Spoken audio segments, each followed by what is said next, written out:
cover something very, very important, and that is ditching your consult calls, all right? Because I feel like a lot of people do them because you think you need to do them, and they are not a requirement at all. 100p. You do not need to do them, okay? So there's a lot of kind of standard stuff people do in like a design industry, in a coaching industry, in a VA business online that they're like, I have to do these. This is the only way my business is going to work. Like everybody else is doing them, so there must be something behind that, which I totally get, but you're drinking the Kool-Aid. So let's talk about why that doesn't work and how you can get around it, because you can totally ditch the consult calls and move forward with your business without having to spend, an hour talking to people to get them to sign up with you, okay? It is one of the number one things that I do that I've taught people to do and be booked out because it's not necessary and it's a massive time waster, all right? People who want to do consult calls are usually not the people who are going to be your best clients. Now, that's not true all the time because, of course, there's different situations for different things, but it has proven true again and again, okay? Come on. So let me put my face up here because I want you to see it, but also because I want you to go and sign up for this free challenge that I've got going on for you. Go and sign up. The link is in this description for this episode, so go and get it. It is going to be super good.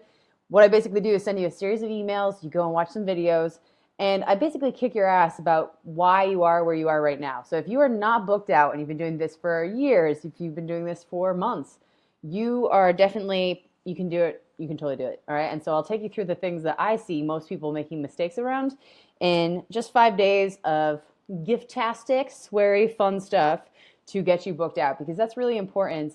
And let's be honest, being in business for yourself, you did it because you wanted to do the thing you're good at, be it create websites, be it write copy, be it coach people about their love life. So I am going to take care of the marketing bit if you go to this sweet, sweet challenge and get started right away, okay? So go ahead and sign up. It is going to start on the Monday, and then you are going to be good to go. So let's talk about consult calls, because that's something that a lot of people who go into that challenge are like, Halley, I adore consult calls. Also, I feel like if I don't do them, my business will collapse like a poorly made souffle. I got you, buddy. I got you. Is it a cheese souffle, though, or a chocolate? That's something I want to know. So let's talk about the reasons why consult calls do not work, okay? Now, there are some people who are really good at consult calls, okay? They are amazing at it. They get on, you feel amazing when you're talking to them. You're like, yeah, take all my money. This is awesome. But consult calls are usually something that people have to make a split decision of whether to work with you or not, okay? And that is not okay, because what happens is that you take the decision-making process and you condense it down into 15 to 20 minutes, okay? The reason why that doesn't work is because you're pressuring somebody, even if they absolutely fucking love you, to figure their shit out in 15 to 20 minutes, okay?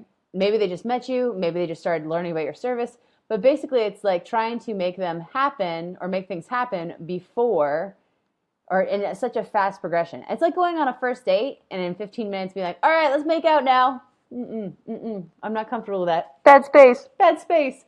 So what we're going to do is make sure that you are not doing that, not pressuring people into it. And the reason why we don't want to pressure people into doing that is because what happens is that they end up resenting you, okay? You basically push them into something that they are not okay with, and that's not going to work, all right? So what we want to do is make sure that we are always putting people into the right service, working with the right clients, because you can always refer people out, guys. If you get clients and you jump on the first call with them and you're like, you know what, buddy, I love talking to you, but here is the rest of your money back. You are going to be way better with my friend, Halley or whatever, who does marketing versus Sarah, who does copywriting, because this is what you need, okay? So it is always okay for you to ask for the money first, all right? Drug dealer rules, guys. Always get the money first. Do not wait till after, because nobody has the money after, all right? So it's really, really important that when it comes to consult calls, you go and weed out the douches, right? But those need you to be there, and it needs you to force people to figure out if they want to work with you in like 15 to 20 minutes, okay? That's not cool. So what you're going to be doing is actually sending people through your website, educating them, exciting them, and then what the consult call should look like is actually something very different. So let me just take you through why they don't work. So first off, it relies on you to do the one-to-one, so it takes time for you to actually figure out if this person is a douche or not, which is hard, because if you're desperate for money and you're hard up, you're going to be like, they seem pretty horrible, but maybe I can make it work. Maybe I can just do like 110% of the work and I'll make it work. I got you. All right. I've done that too. But look, boo, that's not going to work. All right. Because what happens is that you in your desperate money stage are going to take on people who are not going to treat you right. And that is not okay. So consult calls are the last, basically everything that happens before the consult call should weed out the douches for you. And then therefore it's just like, okay, is this actually going to fit? Are they 100% the right fit or just 99% the right fit? They also rely on you being really fucking awesome at selling one-to-one, which I'm not sure about you, but as soon as I know I have to sell one-to-one, I get those sweet sweats. It's the sales sweats, right? Where you're like, oh, is it hot in here? It feels so hot. It's gotten hot, hasn't it? Totally normal, all right? A lot of people go through those because once you feel like the pressure is on, then what happens is that you actually end up coming off as desperate, which the normal healthy clients that you actually want to sign are going to be like, yeah, you know, she's got a sweating problem, which seems kind of weird, and like she might be sketchy, but I can't tell if she just needs deodorant. So it's going to turn off a lot of prospective clients who are actually the right fit for you because it requires you to sell and it requires you to set up a situation or a relationship way in the wrong way, all right? It's reversed. Instead of your client coming to you excited, you're trying to like get your client excited when talking to them. It doesn't work that way. People don't like being sold to, and you have to sell to them if you're doing consult calls that way. It also means when you are doing consult calls every week, even if it's like 5, 15-minute ones, it takes mental energy, it takes time to prep, it takes follow-ups and emails, etc. And it basically shifts your focus from not working with your existing clients, okay? Your existing clients should have 100% of your focus because these are the people who are going to be telling others about the results you got. They're the ones who actually need your help the most because they've already put the money down. So if you haven't charged enough or if you've taken douchey clients into your business, you are going to get screwed because you can't focus on your existing clients. And so when you do these consult calls, you're always going to be torn between the two. New projects that are super shiny awesome or the clients that you're supposed to be working with now. The clients you're working with now should be the ones that you're focusing on, okay? And you should have a system set up so that the ones who want to work with you have their expectations in place, they're getting pre-vetted already, and you don't need to be there, all right? So that's one of the things that I want you to think about is, okay, what happens and how does my focus change when I am doing all these consult calls? Am I still showing up for my clients in the same way? Are they still having an amazing time? Or is this turning out to be not so great? Okay, because that is something super, super important and something that I want you to think about is that you need to be thinking about the current clients you have right now and how you can support them better, all right? That's what they hired you for. Okay, they are expensive to be running, all right? Even if it's an hour or 5 hours each week, that tallies up to costing you thousands each year. Consult calls are not for everyone and you shouldn't be giving them out to everybody, okay? Consult calls are only for the people who have shown that they are like 98% wanting to work with you, and then the other 2% is a consult call, okay? There are people like, hey, I want to work with you, but I just need your help with this package because I feel like I know I need something a little more custom right now, so I'd like to give you more money, and I would like to do that at the beginning. And you're like, okay, great. That sounds like a great plan. Thank you for that. Let's sign up a consult call. So that's something that you want to think about because consult calls should not be your first point of call when it comes to bringing in a client, all right? That is going to bog you down. Also, I've noticed a lot of people have a lot of self-doubt and trigger issues when it comes to consult calls. And so what happens is that they end up underpricing themselves, promising the moon, just doing the normal human shit, which is to basically go full logical, full rational and be like, here are all my things. Take my dog and my children and my house and pay me $10. That sounds great. And then afterwards, you're like, I've got the people pleaser hangover where now I'm like, why the fuck did I do that shit? So don't have the people pleaser hangover. Don't do consult calls. Here's what I want you to do instead, because I'm not going to just leave you with that sweet blue ball situation. I want to tell you about how you should be doing it, right? The key that I want you to understand here is consult calls can be really fucking awesome if A, you're not reliant on them and you choose to do them because you want to. B, consult calls are really fucking awesome when you get on a client and they've already been prepped for what you do and what you want to do with them. And then you're like, hey, all right, tell me your problems. You listen. They tell you. They're like, okay, great. Here's what you need to do. And they're like, okay, great. How do I give you my money? Take my money. Take my money. Take my money. And you're like, okay, all right. Here's the bag that you put the unmarked bills in, and let's get started. So shifting that power dynamic with your clients is really important, and that comes from setting up your business right and your marketing right, okay? So a lot of the time people are expecting for it to be hard, for it to be sweaty. Holy shit, guys. I had a consult call or a free call with somebody, free call.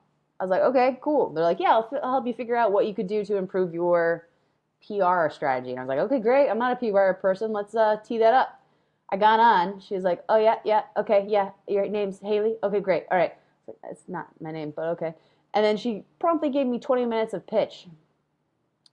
It was like being jizzed on, guys, by a stranger. Not enjoyable. Do not recommend. Do not sign up for more of that. That is a horrible feeling. It's a waste of her time, but it's doubly a waste of my time. And I do not like when people waste my time. So that's not okay, all right? And that's what happens when people are doing consult calls and they're relying on them. Suddenly they become like a pusher, right? They just got to push. They're selling vacuums door to door. Push, push, push, push. They have all of their whole business relying on them showing up to push this thing. It is tremendously anxious and not enjoyable for anybody, as you can tell. So I do not recommend doing that, and they have their business set up so poorly that it is not beneficial, and whoever they get teed up into their business is someone who has been forced into it and is going to resent the fuck out of them later, okay? So doesn't matter even if somebody says yes, you want to make sure that you've set it up so that along the way they have the right expectations, they're excited to work with you, they understand the benefits, and that it is a healthy, equal relationship on both sides, okay? So what I want you to do is once you have your consult call set up to be a alternative way of selling things, you can then, it means no more awkward sweating before a consult call because you know it's not going to be awkward, it's just going to be helping somebody.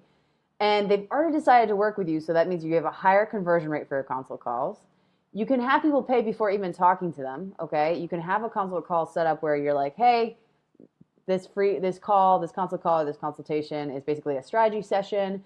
You pay $150, and then if you decide to work with me, it will be, accredited to your future package, okay? So that way you also make people say, hey, yeah, I actually do want to work with you. Here's my money. I respect your time, and I'm also excited for us to apply it to something else, okay? So it's more of a strategy session and a setup call than a selling them call, which is really great because cognitively, it means they've already committed to working with you because they've put money down, they know what the next step is, and they're like, oh yeah, shit, yeah, that's awesome. We're going to spend a lot of time on the strategy session, which I feel like I need, and this is fantastic, okay?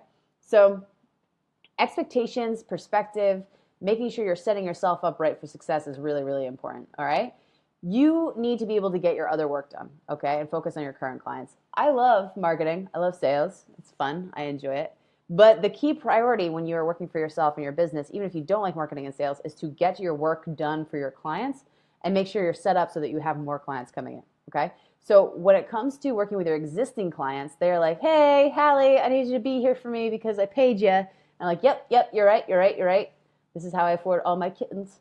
And so it's really important that you focus on them and getting them the best results. I know that sounds a little weird and a little bit indirect, but that will relate to higher or a better wildfire word of mouth. All right, so if they're going to recommend you, better results, which is what they want, and then therefore it allows you also raise your prices and have a better business, okay? So you need to make sure that you are setting yourself up and prioritizing the right things because doing 1,000 consult calls is not good enough, all right? And it's not the way you should be going. They should have already decided to work with you before they get on that consult call. So what I want you to do and how I want you to change it all around is you need to let people know that they should buy first, okay? Versus taking up your time as a tire kicker. You need to put your PayPal, like your buy now button up there and point people to that first, okay? You need to establish your value and your rates and your price points before someone gets onto a consult call with you. That is super, super important, and it's something that I really need you to focus on because what happens is that if you don't do that, people, again, will waste your time. You'll be doing a shit ton of consult calls that are not working out for you, and your marketing will be letting you down, which is not cool, especially because marketing is my jam, and I can help you out with that. You need to have your sales pages up there. You need to have a very clear way to work with you, and consult calls cannot be the way people ask you questions anymore. You need to turn all of that into content, be it emails, be it sales pages, be it blog posts, be it videos. You need to turn them into that so that people can get educated and excited before they start working with you, okay? Consult calls are a waste of fucking time if you're doing them wrong. Also, totally normal, but a lot of designers are like, I feel like I need to talk to people first because if I don't, I feel like I'm going to get douchebag clients in, and then I'm going to get stuck with them for 3 months, if not longer, and then I'm going to be booked out with douches. I get you. Here's the thing, though. If your marketing is like your website and your content on your website and your sales pages are not doing their job, they're your bouncer and your salesperson. So they should be bouncing out people who are the wrong fit for you, and they should be welcoming in the ones that you really like. So your marketing is supposed to be doing that job of being like, you're not the right fit for me, okay, buddy? I like to say fuck a lot, and you don't like swear words at all. So if your marketing and your content is not set up so that it's like, yeah, you come in, no, buddy, no. then you are not going to be able to move forward, and you're always going to have to constantly go back to qualify every client. And honestly, the few consult calls that I've had to do have always been like, yeah, I'd love to work with you, Halley. Take my money. All right. And then the one or two are like, hey, this isn't the right fit for me now, usually become customers or clients later down the road. Okay. So that is key for you to start thinking about in your business. Just because other people are doing consult calls doesn't mean you should be doing consult calls. All right.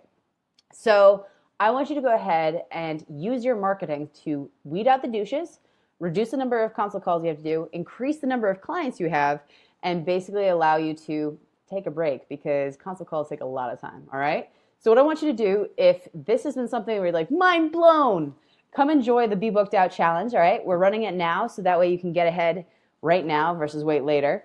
Go ahead and click the link that is in the description so that you can get started right away. And let's get you, having a business that's easier to run, because at the end of the day, your marketing is about 75% of your business. So if you're not doing it right, your business will sink. Okay. So I don't want you to have to paddle. I don't want you to pull a Titanic where you're sinking into the ice water and Rose just won't move over. Okay. So let's get you booked out. Come join the free challenge, 100% free, and let's get you started on your Be Booked Out journey. All right. See you soon.